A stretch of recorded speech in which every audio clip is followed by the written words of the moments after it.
प्रेम से श्री सद्गुरुदेव महाराज की जय। श्री सच्चिदानंद भगवान की जय। अखंड मंडलाकारं व्याप्तेन चराचरं तत्पदं दर्शितं येन तस्मै श्री गुरुवे नमः। तस्मै श्री गुरुवे नमः। गुरुर्ब्रह्मा गुरुर्विष्णु गुरुर्देवो महेश्वरः गुरुर्साक्षात् परम ब्रह्म तस्मै श्री गुरुवे नमः। तस्मै श्री गुरुवे नमः। एकं नित्यं विमलयचलं सर्वधी साक्षीभूतं भावातीतं त्रिगुणरहितं सद्गुरु त्वां नमः।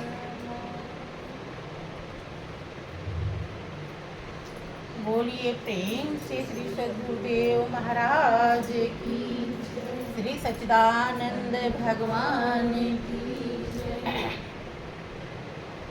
वृंदावन बिहारी लाल की जय।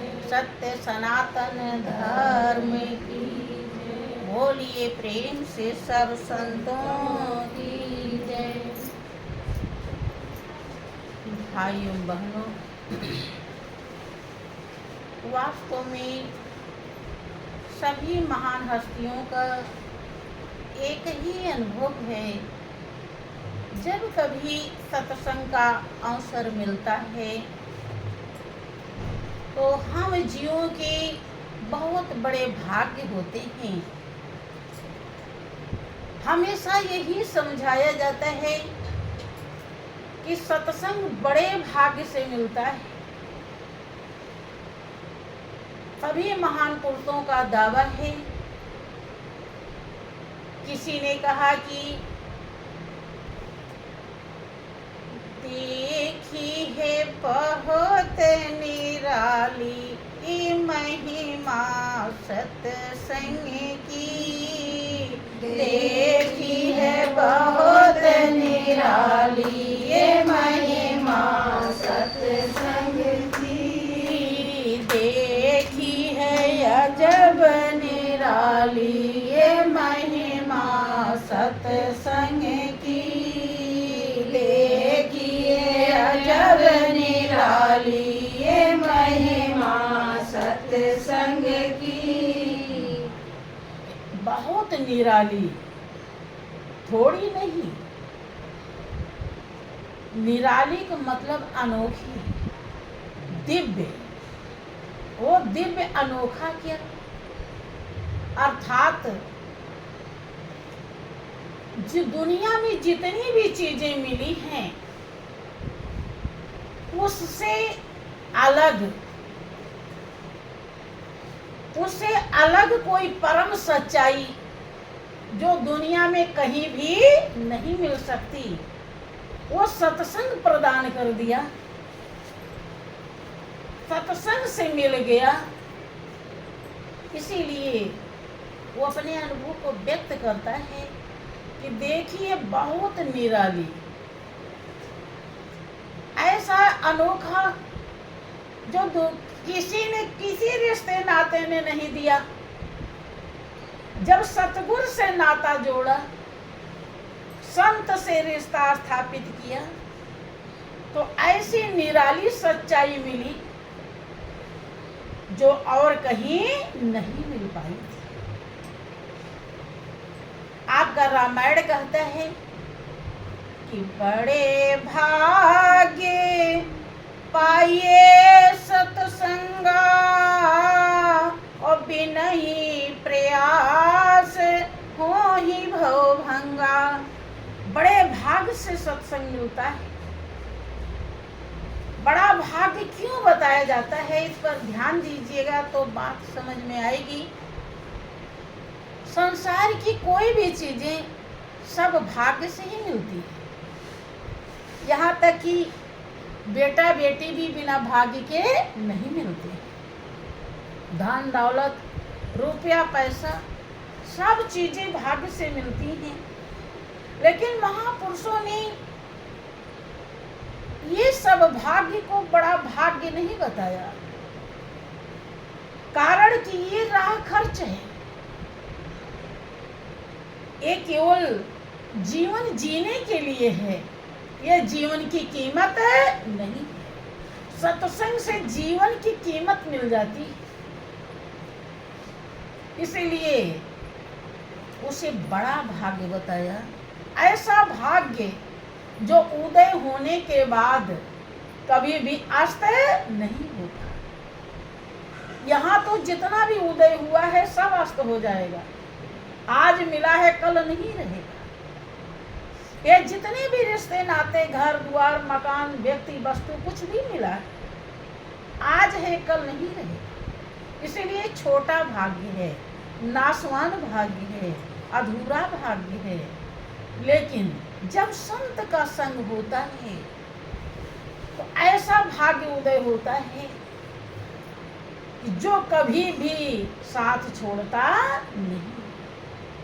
इसीलिए कहते हैं कि बड़े भाग्य पाइए सत्संगा, और बिना ही प्रयास होई भवभंगा। इस भाग्य को बनाने के लिए ही, इस भाग्य को प्राप्त करने के लिए ही ये जिंदगी मिली। जो मनुष्य की जिंदगी मिली हुई है, ध्यान रहे आप लोगों के दिमाग में रहता है कि ज़्यादा धन हो जाए, परिवार हो जाए, मकान हो जाए तो हमारे भाग्य बड़े हो जाएंगे। नहीं,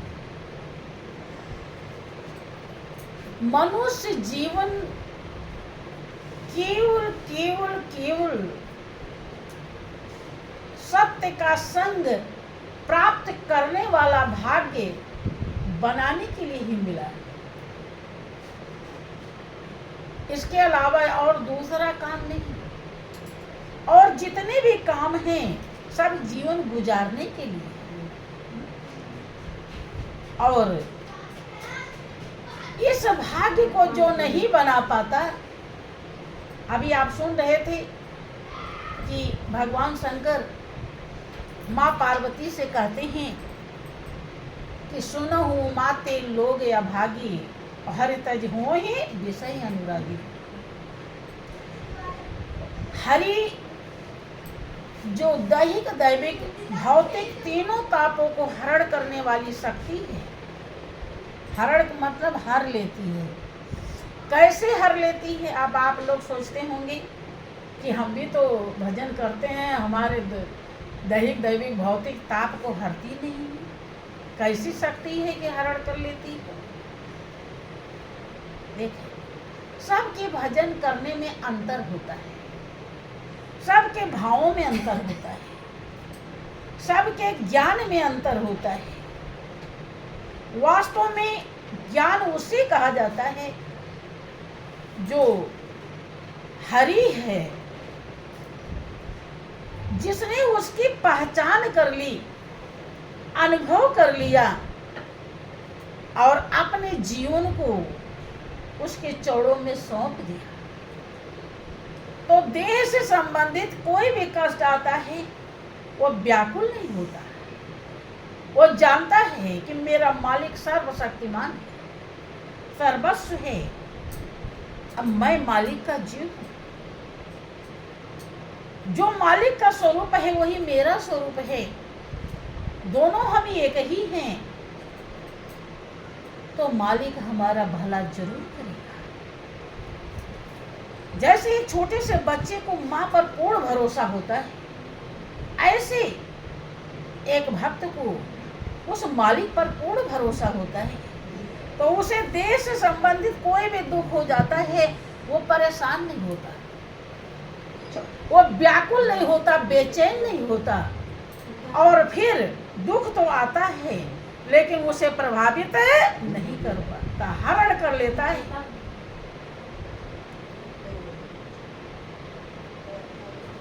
हरण कर लेता है, प्रभावित नहीं हुए, यही हरण करना है। दुख हर किसी के ऊपर आता है, लेकिन जिसे वो प्रभावित न करे तो समझो कि हर लिया।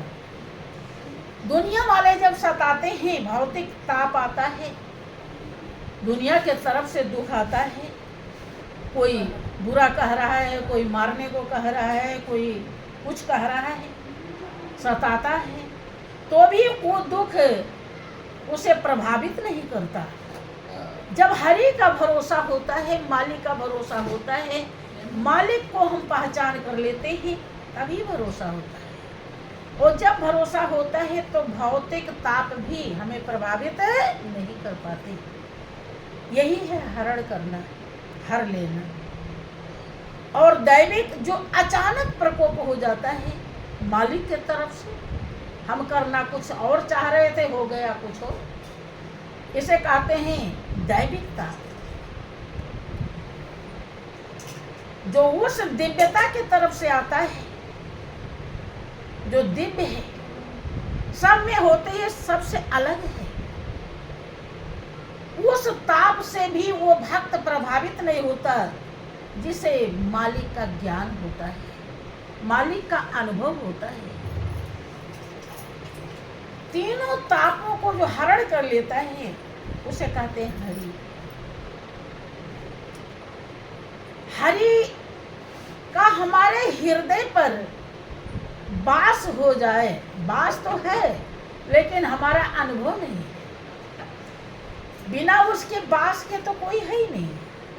कबीर कहते हैं कि सब घट मेरो साइया सोनी से जिन कोय, और बलिहारी वा घट की जा घट पर घट हो।